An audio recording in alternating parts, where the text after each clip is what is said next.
नमस्कार, मैं हूं सत्यपाल और आप देख रहे हैं CWB हिंदी न्यूज। शक संवत 1946 विक्रम संवत 2081 आज अश्विन मास के शुक्ल पक्ष की सप्तमी तिथि और दिन बुधवार है। तदनुसार अंग्रेजी तारीख 9 अक्टूबर सन 2024 आज शारदीय नवरात्रि का 7वां दिन है। आज माँ दुर्गा के 7वें स्वरूप यानी माँ कालरात्रि की उपासना की जाएगी। सबसे पहले एक नजर आज की सुर्खियों पर।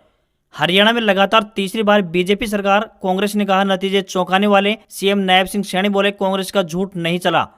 जम्मू कश्मीर में एनसी कांग्रेस की सरकार, फारूक अब्दुल्ला बोले उमर सीएम बनेंगे। 11 या 12 अक्टूबर को शपथ ग्रहण हो सकता है। हरियाणा में वीआईपी सीटों का हाल, भव्य बिश्नोई चुनाव हारे, दुष्यंत चौटाला 5वें स्थान पर रहे, गोपाल कांडा भी हारे। दक्षिण हरियाणा के रेवाड़ी जिले के 3 सीटों पर बीजेपी का कब्जा, लक्ष्मण सिंह यादव, डॉक्टर कृष्ण कुमार और अनिल यादव जीते। फतेहाबाद जिले के 3 सीटों पर कांग्रेस का कब्जा, बलवान सिंह दौलतपुरिया, परमवीर सिंह और जैनल सिंह जीते। करनाल विधानसभा की 5 सीटें भाजपा ने जीती। घरौंडा में कांग्रेस की हार पर मचा बवाल। पंचकुला सीट से भाजपा के ज्ञानचंद गुप्ता हारे, बोले सरकार हमारी ही बन रही। कालका सीट से बीजेपी की शक्ति रानी विधायक बनी। जुलाना से विनेश फोगाट जीती। जींद और सफेदों से भाजपा जीती। ब्रजेंद्र सिंह 32 वोटों से हारे।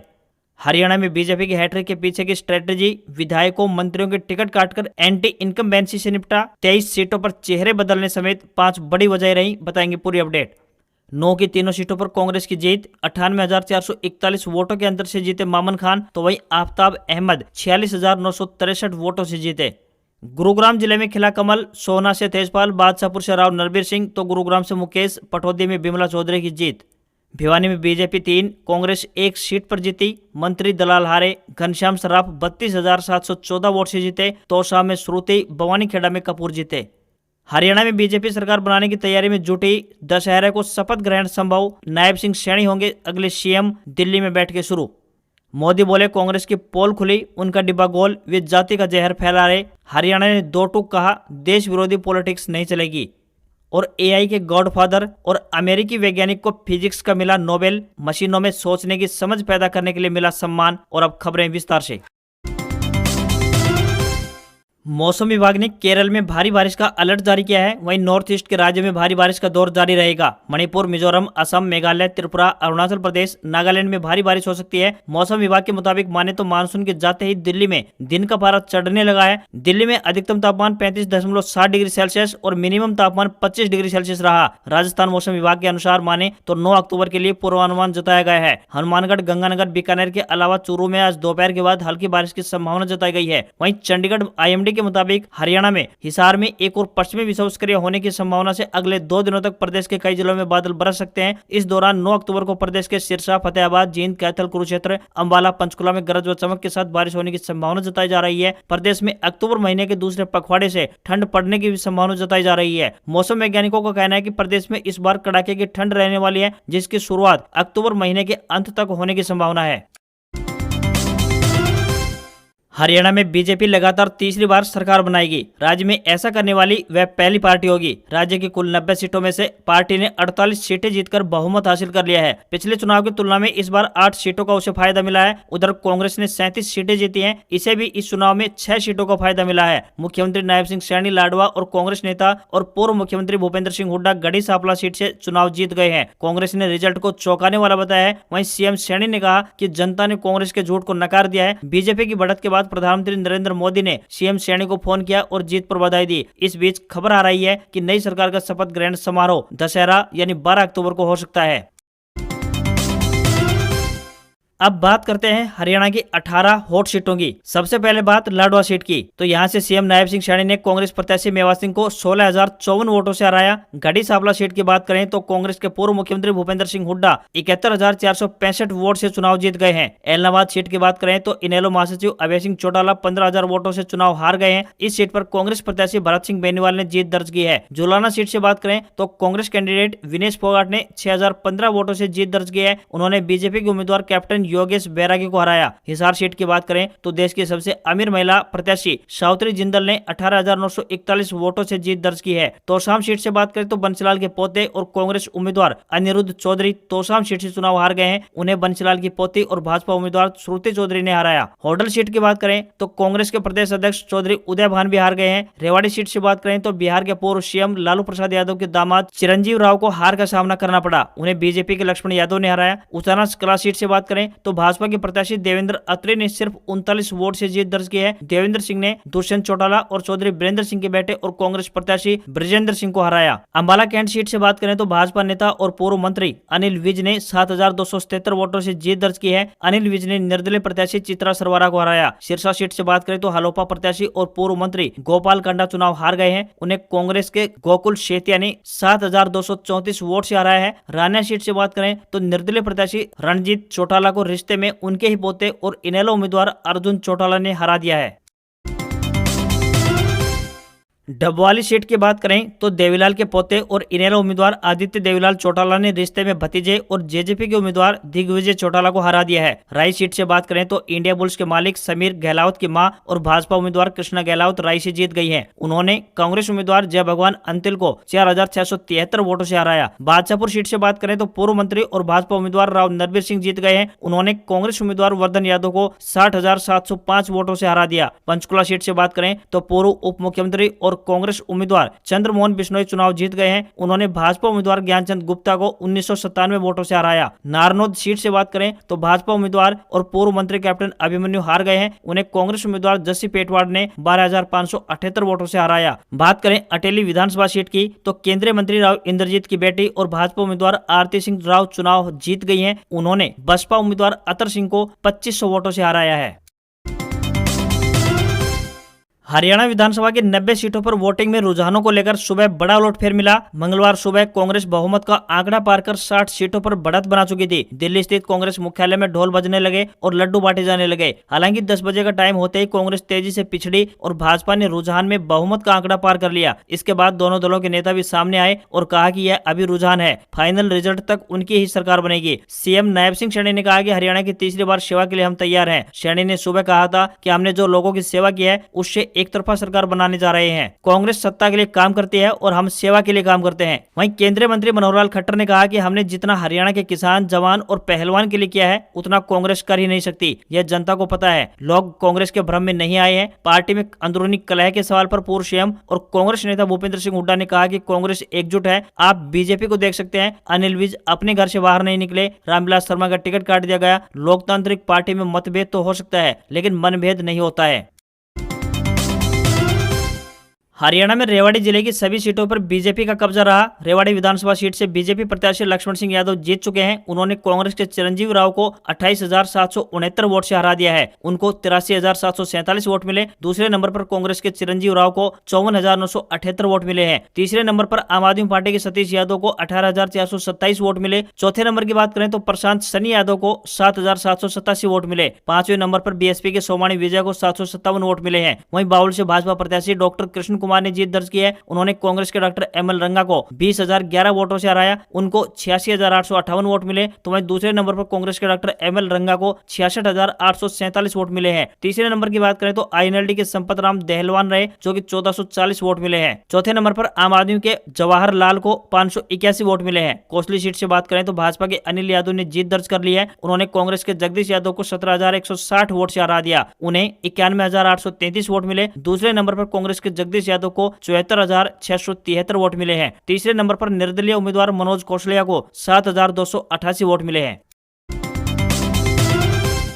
हरियाणा में फतेहाबाद की तीनों सीटों पर कांग्रेस का कब्जा हो गया है। जिले के फतेहाबाद सीट से कांग्रेस उम्मीदवार बलवान सिंह दौलतपुरिया जीत गए हैं। उन्होंने भाजपा उम्मीदवार तोड़ाराम को 2252 वोटों से हराया। बलवान सिंह दौलतपुरिया को 86,172 वोट मिले। दूसरे नंबर पर तोड़ाराम को 83,920 वोट मिले। तीसरे नंबर पर आईएनएलडी उम्मीदवार सुनैना चौटाला को 9,681 वोट मिले हैं। टोहाना से कांग्रेस उम्मीदवार परमवीर सिंह ने भाजपा के पूर्व मंत्री देवेंद्र बबली को 10,836 वोट से हरा दिया। उन्हें 88,522 वोट मिले। तो वहीं दूसरे नंबर पर देवेंद्र सिंह बबली को को 77,686 वोट मिले हैं। तीसरे नंबर पर INLD के कुणाल करण सिंह को 9773 वोट मिले। वहीं रतिया से कांग्रेस उम्मीदवार जर्नैल सिंह ने बीजेपी उम्मीदवार सुनीता दुग्गल को 21,442 वोट से हराया, उन्हें 86,426 वोट मिले। दूसरे नंबर पर सुनीता दुग्गल को 64,984 वोट मिले हैं। तीसरे नंबर पर INLD के रामस्वरूप राम को 5,769 वोट मिले। करनाल की 5 सीटों के नतीजे आ गए। 5 विधानसभा क्षेत्रों में भाजपा ने कमल खिला दिया है। शुरुआती रुझानों में कांग्रेस आगे चल रही थी, लेकिन जैसे जैसे मतगणना के राउंड बढ़ते गए भाजपा प्रत्याशी बढ़त बनाते गए। घरौंडा में हरविंदर कल्याण ने 4,386 वोटों से जीत दर्ज की। घरौंडा से हरविंदर कल्याण की जीत पर कांग्रेस कार्यकर्ताओं ने हंगामा शुरू कर दिया। कार्यकर्ताओं का कहना है कि उनके प्रत्याशियों को जानबूझकर हराया गया। वहीं करनाल विधानसभा सीट की बात करें तो यहाँ से जगमोहन आनंद ने 33,652 वोटों से जीत हासिल की है। जगमोहन आनंद को 90,006 वोट मिले हैं। वहीं कांग्रेस की सुमिता विर्क को 56,354 वोट मिले। इनके अलावा आम आदमी पार्टी के सुनील बिंदल को 1723 वोट मिले। इंद्री विधानसभा सीट की बात करें तो यहां से भाजपा के रामकुमार कश्यप ने 7,378 वोटों से जीत हासिल की है, तो वहीं कांग्रेस के राकेश कंबोज को 55,186 वोट मिले। असंध विधानसभा सीट यहां से भाजपा प्रत्याशी ने 2306 वोटों से जीत हासिल की है। योगेंद्र राणा को 54,761 वोट मिले हैं, तो वहीं कांग्रेस के शमशेर सिंह गोगी को 52,455 वोट मिले हैं। इनके अलावा बीएसपी के गोपाल सिंह को 27,396 वोट मिले। घरौंडा विधानसभा सीट की बात करें तो यहां से भाजपा के हरविंदर कल्याण ने 4,531 वोटों से जीत हासिल की। हरविंदर कल्याण को 87,236 वोट मिले हैं, तो वहीं वरिंदर सिंह राठौड़ को 82,705 वोट मिले। इनके अलावा इनेलो के कृष्ण कुमार को 1611 वोट मिले। नीलाखेड़ी विधानसभा सीट से बात करें तो यहाँ से भारतीय जनता पार्टी के भगवान दास ने 18,845 वोटों से जीत हासिल की है। भगवान दास को 77,902 वोट मिले, तो वहीं कांग्रेस के धर्मपाल को 59,057 वोट मिले हैं। हरियाणा विधानसभा चुनाव में 10 वीआईपी सीटों पर 7 चेहरे चुनाव जीतने में कामयाब रहे। लाडवा में नायब सिंह सैनी ने जीत दर्ज की है, तो आदमपुर से भाजपा उम्मीदवार भव्य बिश्नोई चुनाव हार गए हैं। 57 साल से आदमपुर सीट पर काबिज बिश्नोई परिवार के किले को कांग्रेस उम्मीदवार पूर्व IAS अधिकारी चंद्र प्रकाश ने भेज दिया। उचाना में पूर्व डिप्टी सीएम दुष्यंत चौटाला 5वें स्थान पर रहे। इस सीट पर भाजपा उम्मीदवार देवेंद्र अत्री 32 वोटों से जीत गए हैं। यहाँ पूर्व सांसद और कांग्रेस उम्मीदवार ब्रजेंद्र सिंह दूसरे नंबर पर रहे। जुलाना में कांग्रेस उम्मीदवार विनेश फोगाट ने 6,015 वोट से जीत दर्ज कर ली है, तो हिसार में भाजपा से बागी देश की सबसे अमीर महिला सावित्री जिंदल जीत गई हैं। इसी तरह भूपेंद्र सिंह हुड्डा गढ़ी सांपला किलोई सीट से जीत गए हैं, तो सिरसा में हरियाणा लोकहित पार्टी के उम्मीदवार चुनाव हार गए हैं। इस सीट पर कांग्रेस उम्मीदवार गोकुल शेतिया ने जीत दर्ज की है। अब सिलसिलेवार ढंग से एक नजर डाल लेते हैं वीआईपी सीटों पर कि किसमें क्या रहा। अंबाला सीट की बात करें तो अंबाला कैंट विधानसभा सीट पर पूर्व गृह मंत्री और भाजपा उम्मीदवार अनिल विज ने 7,277 वोटों से जीत दर्ज की है। उन्होंने कांग्रेस की बागी निर्दलीय उम्मीदवार चित्रा सरवारा को हरा दिया है। अनिल विज को 59,858 वोट मिले, तो चित्रा सरवारा 52,581 वोट लेकर दूसरे स्थान पर रही। कांग्रेस उम्मीदवार परविंदर परी को 14,469 वोट मिले। तोशाम सीट की बात करें तो भाजपा उम्मीदवार श्रुति चौधरी ने 14,257 वोटों से जीत दर्ज की है। उन्हें 76,414 वोट मिले। कांग्रेस उम्मीदवार और श्रुति चौधरी के चचेरे भाई अनिरुद्ध चौधरी 62,157 वोटों के साथ दूसरे नंबर पर रहे। श्रुति चौधरी और अनिरुद्ध पूर्व मुख्यमंत्री चौधरी बंसीलाल के पोता पोती हैं। हिसार में भाजपा से बागी होकर निर्दलीय चुनाव लड़ रही देश की सबसे अमीर महिला सावित्री जिंदल ने 18,941 वोटों से जीत दर्ज की। उन्हें 49,231 वोट मिले। कांग्रेस उम्मीदवार रामनिवास राणा 30,290 वोटों के साथ दूसरे स्थान पर रहे, तो भाजपा उम्मीदवार और कैबिनेट मंत्री डॉक्टर कमल गुप्ता तीसरे स्थान पर रहे। उन्हें 17,385 वोट मिले। आदमपुर में कांग्रेस उम्मीदवार चंद्र प्रकाश ने 1,268 वोटों से जीत दर्ज की है। उन्हें 65,371 वोट मिले, तो पूर्व मुख्यमंत्री चौधरी भजनलाल के पोते भाजपा उम्मीदवार भव्य बिश्नोई 64,103 वोटों के साथ दूसरे नंबर पर रहे। 57 साल में पहली बार भजनलाल परिवार आदमपुर सीट हार गया है। जुलाना से कांग्रेस उम्मीदवार विनेश फोगाट 6,015 वोटों से जीते हैं। उन्हें 65,080 वोट मिले। भाजपा उम्मीदवार कैप्टन योगेश बैरागी 59,065 वोटों के साथ दूसरे नंबर पर रहे। जुलाना के भक्ता खेड़ा गांव में विनेश फोगाट का ससुराल है। पेरिस ओलंपिक में डिस्क्वालीफाई होने के बाद विनेश ने कांग्रेस ज्वाइन की थी। उन्होंने अपने पहले ही विधानसभा चुनाव में जीत दर्ज की है। वहीं उचाना कला सीट पर बात करें तो भाजपा उम्मीदवार देवेंद्र अत्री ने 32 वोटों से जीत दर्ज की है। उन्हें 48,968 वोट मिले। कांग्रेस उम्मीदवार ब्रजेंद्र सिंह को 48,936 वोट मिले, तो दुष्यंत चौटाला केवल 7,950 वोटों पर सिमट गए और 5वें स्थान पर रहे। 2019 विधानसभा चुनाव में दुष्यंत चौटाला उचाना सीट से रिकॉर्ड वोटों से जीते थे। बात करें अब अटेली विधानसभा क्षेत्र से तो अटेली से भाजपा उम्मीदवार आरती राव 3085 वोटों से चुनाव जीत गई हैं। उन्हें 57,737 वोट मिले हैं। इनेलो बसपा के उम्मीदवार ठाकुर अतरलाल 54,652 वोटों के साथ दूसरे स्थान पर रहे। आखिरी राउंड तक आरती राव और ठाकुर अतरलाल में कड़ी टक्कर देखने को मिली। सिरसा में कांग्रेस उम्मीदवार गोकुल शेतिया 7,234 वोटों से चुनाव जीत गए हैं। उन्हें 79,020 वोट मिले। हरियाणा लोकहित पार्टी के सुप्रीमो गोपाल कांडा 71,786 वोटों के साथ दूसरे स्थान पर रहे। आपको यहाँ पर बता दें कि 2019 विधानसभा चुनाव में भी दोनों के बीच कड़ी टक्कर देखने को मिली थी। तब गोपाल कांडा ने गोकुल शेतिया को 602 वोटों से हरा दिया था। भाजपा हरियाणा के इतिहास में लगातार तीसरी बार सरकार बनाने वाली पार्टी बन गई है। पार्टी ने 2014 के बाद 10 साल बाद इस बार फिर से अपने बूते पूर्ण बहुमत हासिल कर लिया है। मंगलवार को आए चुनावी नतीजों में वह राज्य की 90 विधानसभा सीटों में से 48 पर जीत दर्ज कर चुकी है। भाजपा के खिलाफ एंटी इनकम्बेंसी और सत्ता विरोधी लहर का दम भरने वाली कांग्रेस की हवा चुनावी नतीजों में निकल गई। पूर्व सीएम भूपेंद्र सिंह हुड्डा की अगुवाई में कांग्रेस की 2019 के मुकाबले 5 सीटें बढ़ी, लेकिन वह बहुमत के आंकड़े तक नहीं पहुंच पाई और 37 सीटों पर सिमट गई। भाजपा की इस हैट्रिक के पीछे कई फैक्टर रहे हैं। पार्टी ने लोगों के गुस्से से निपटने के लिए 4 मंत्रियों समेत अपने 1/3 एमएलए के टिकट काट दिए थे। 2019 में उसके जो 23 चेहरे जीत नहीं पाए थे, इस बार उनको जगह नहीं दी गई और नए लोगों को मौका दिया गया और उनमें से 12 विजयी भी रहे। लोकसभा चुनाव के दौरान कांग्रेस के पक्ष में एकजुट रहे दलित वोटों के अंदर सेंध लगाने में भी भाजपा के रणनीतिकार कामयाब रहे। बता दें कि पूरे चुनाव प्रचार के दौरान उनके नेताओं ने जिस तरह से कांग्रेस सांसद कुमारी शैलजा के प्रति सहानुभूति दिखाई और उनकी उपेक्षा का मुद्दा लगातार उठाया, उसका फायदा पार्टी को मिला। दरअसल हाईकमान यह भांप चुका था कि लोग पार्टी की नीतियों से नहीं बल्कि लोकल विधायकों या मंत्रियों से खफा है। हरियाणा में कांग्रेस को सबसे बड़ा झटका जाटलैंड में आने वाले रोहतक, झज्जर व सोनीपत जिले में लगा। यह इलाका भूपेंद्र सिंह हुड्डा का गढ़ कहा जाता है। भाजपा ने इस बार सोनीपत की 6 में से 4 सीटें जीत ली हैं। इनमें गोहाना, खरखोदा, राई व सोनीपत शामिल है। गोहाना और खरखोदा सीटें तो पार्टी ने पहली बार जीती है। सोनीपत जिले की गन्नौर सीट पर भाजपा के बागी देवेंद्र कादियान बतौर निर्दलीय कैंडिडेट विजय रहे हैं। कांग्रेस सोनीपत जिले में सिर्फ बड़ौदा सीट जीत पाई है। भाजपा ने अपने गढ़ अहिरवाल में इस बार पार्टी 11 में से 9 सीटों पर विजय रही है। हालांकि लगातार 2 बार से जीती नांगल चौधरी विधानसभा सीट इस बार भाजपा के हाथ से निकल गई है।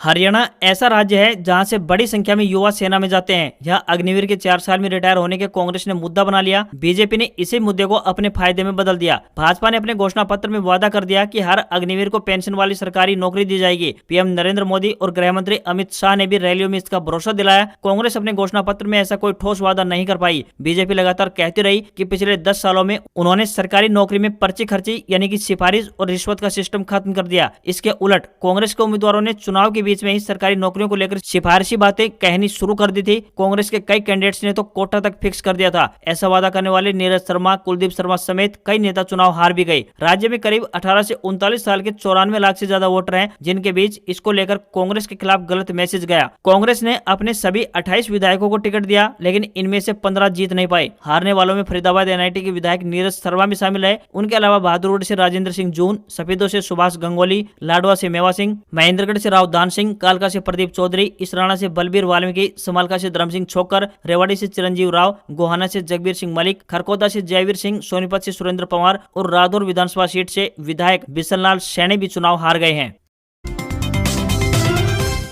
अब एनसीईआरटी की किताबें ई कॉमर्स प्लेटफॉर्म अमेजोन पर मिलेंगी। सोमवार को अमेजन इंडिया ने एनसीईआरटी के साथ अपने टाई अप की जानकारी दी। कंपनी ने कहा कि किंडरगार्टन यानी केजी से लेकर 12वीं तक की सभी किताबें ऑनलाइन प्लेटफॉर्म से सीधे ऑर्डर कर सकेंगे। इसके चलते अब देश के सभी हिस्सों में एनसीईआरटी की किताबें अपने एमआरपी यानी कि तय दाम पर पहुंचेंगी। स्टूडेंट्स और यूपीएससी एस्पिरेंट्स अपने लिए सिंगल बुक्स या फिर स्कूल कॉलेज किताबों का बल्क ऑर्डर भी ऑर्डर कर सकेंगे। किताबों की डिलीवरी एनसीईआरटी द्वारा तथा डिस्ट्रीब्यूशन वेंडर की मदद से की जाएगी। केंद्रीय शिक्षा मंत्री धर्मेंद्र प्रधान ने कहा है कि अमेजोन और एनसीईआरटी की यह पार्टनरशिप स्टूडेंट्स और टीचर्स के लिए ऑथेंटिकेट और अफोर्डेबल एजुकेशन पहुंचाने की पहल है। किताबें पूरे देश में एक ही रेट पर उपलब्ध होंगी। मारुति सुजुकी ने भारतीय बाजार में अपनी premium smart hybrid SUV grand Vitara का डोमिनियन एडिशन लॉन्च कर दिया है। कार का स्पेशल एडिशन अल्फा, जेटा और डेल्टा वेरिएंट पर बेस्ड है। इनमें अलग अलग वेरिएंट पर 52,699 रुपए तक की एसेसरीज फ्री दी जा रही है। कंपनी का दावा है कि premium smart hybrid car 27.97 kilometre प्रति लीटर का माइलेज देती है। एसेसरीज पैकेज जोड़ने के बावजूद कंपनी ने कार की कीमत में कोई बढ़ोतरी नहीं की है। इसकी कीमत 10,99,000 रुपए से शुरू होकर 20,99,000 रुपए एक्स शोरूम पैन इंडिया के बीच है। इसका मुकाबला Hyundai Creta, Kia Seltos, Toyota Hyryder, Skoda Kushaq, Volkswagen tycoon, Tata car और सिट्रोएन बेसाल्ट से है। सेंसेक्स 584 अंक की तेजी के साथ 81,634 के स्तर पर क्लोज हुआ। निफ्टी में भी 217 अंकों की तेजी रही और ये 25,013 के स्तर पर क्लोज हुआ। वहीं बीएसई स्मॉल कैप 1322 अंक चढ़कर 55,439 के स्तर पर क्लोज हुआ। HDFC bank, Reliance, Mahindra and Mahindra और लार्सन एंड टर्बो ने बाजार को सबसे ज्यादा चढ़ाया, जबकि टाटा स्टील, टाइटन और आईटीसी ने बाजार को नीचे खींचने का काम किया। एशियाई बाजार में जापान के निक्केई में 1% की गिरावट रही। हांगकांग का हैंगसेंग इंडेक्स 9.41% की गिरावट और चीन का संघाई कंपोजिट 4.59% की बढ़त के साथ कारोबार बंद हुआ। वहीं 10 ग्राम 24 कैरेट गोल्ड का भाव 327 रुपए गिरकर 75,606 रुपए पर आ गया। तो वहीं चांदी की कीमत में भी बड़ी गिरावट देखने को मिली और ये 1385 रुपए गिरकर 90,555 रुपए प्रति किलोग्राम पर पहुंच गई। आज खबरों बस इतना ही। देखते रहिए आपका अपना हरियाणा का सबसे बेहतरीन news channel CWB Hindi news. नमस्कार। इसी आशा के साथ आपका दिन शुभ रहे।